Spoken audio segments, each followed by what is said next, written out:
Waheguru Ji Ka Khalsa, Waheguru Ji Ki Fateh. My name is Jasleen Kaur and I'm a trans creator on the Guru Granth Sahib Project. We're excited to announce the next release of Sheikh Farid Ji's Salok. So this time we have Salok 66 through 92. As you might recall, Sheikh Farid is a 12th to 13th century Punjabi Sufi poet. He has this title of Sheikh that affords him both social and religious authority and legitimacy.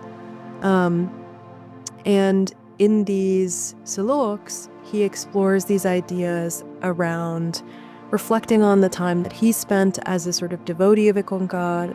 He explores notions of pretense and genuineness. He explores notions of separation and union, and urges us all to spend much more time being devoted, much more time being disciplined, and much less time sort of being steeped in our pride and our ego and our forgetfulness.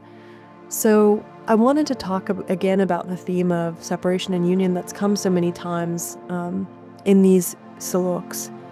There's something really interesting that happens in Saloks 91 and 92, a shift that I've just been very struck by. So in Salok 91, Sheikh Farid Ji, he starts with his imagery of the skeleton and the crows that are coming to devour the dead body. So Sheikh Farid Ji says, Kaga karan dhanolya, sagla khaya mas, e due nana mat chaho, pir dekhan ki aas.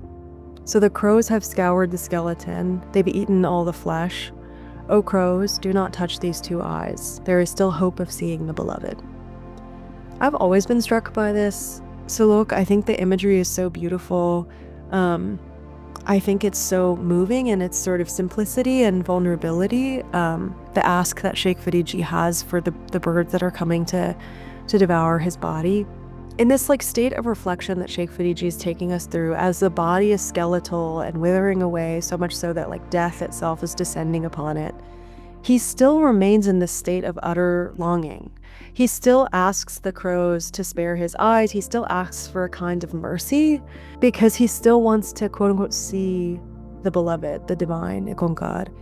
And I think the thing that's also striking to me about this, besides just the incredible imagery, is the hope that he has still to experience that kind of union, that kind of connection.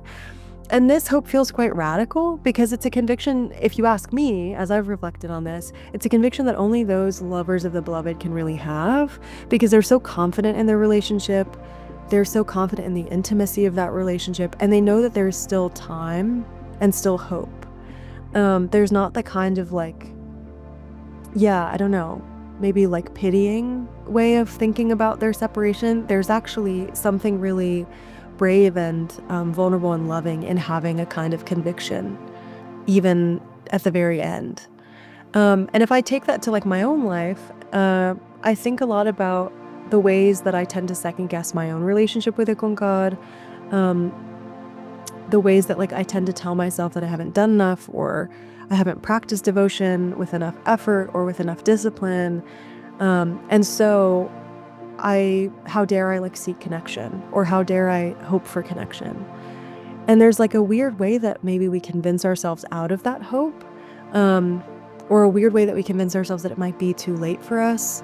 But I think Sheikh Farid Ji is saying something really interesting, which is even if we have walked this path late in life, or at whatever stage, and however clumsily, maybe we can start to understand that it's actually okay, it's actually encouraged to have this kind of faith and conviction in the grace of Ikonkar. And so I think that Salok has really stuck with me for these reasons. I think Sheikh Farid is showing us as seekers what it's like to be at the kind of height of being in love, that even when there's separation, there's this this just faith that it will end. And in the 92nd Salok, something really interesting happens. It's the same imagery of the crow pecking at the skeleton, but the ask shifts, which I think is really cool. So in the 92nd Salok, Sheikh Farid Ji says, Kaga chund na pinjara, base ta uddhar jahe, jit pinjare mera saho vase, mas na tiddu kahe. O crow, do not peck at the skeleton if it is in your control. Then fly away. The skeleton in which my owner, my master, dwells, do not eat flesh from that skeleton. So look at how the ask changes. He is still pleading with the crows, but instead of asking them to stop pecking just at his eyes, he's like, actually, stop pecking at the whole skeleton. If you can, just go from here. And a shift happens where, from the last stanza where Sheikh Farid Ji expressed his longing to see the beloved Ikonkar, now he's having this realization that actually the whole body is a dwelling place of Ikonkar. So to have this realization of like, hey, within this very body, Ikonkar is dwelling actively, is permeating actively.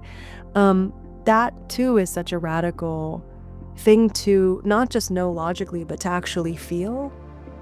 And, you know, remembering that Sheikh Farid Ji is a sheikh, is a Sufi, we can sort of extrapolate and understand that he has spent so much of his time seeking Ikonkar through various practices and austerities and rituals and places. And we all do this in some way. And it's as if he's saying, you know, this is how we waste our lives away, by not experiencing the key, the essence of the thing, which is that realization of the presence of Ikonkar permeating our every cell. So it's as if Sheikh Farid Ji here is saying, actually, the fruit of connection is within us. This presence is constant. And if we can begin to feel it, our separation will end and our pain and longing will sort of dissipate. So even in these skeleton-like bodies, even at the very end, even when all hope seems to be lost, even as we're withering away in that pain of separation, the beloved Ikonkar dwells. And so this body then is no longer a skeleton, but a dwelling place of the divine. Something transforms in our understanding, and we can feel it. We can feel that presence. So Sheikh Farid Ji is showing us how to engage in longing, how to pursue connection with vulnerability and bravery, how to ask for grace, and also emphasizing that what we really ought to be pursuing is the experience of Ikonkar's presence within. That we can sort of knock at the sort of doors of our little hearts and search for that presence, and that we can feel it.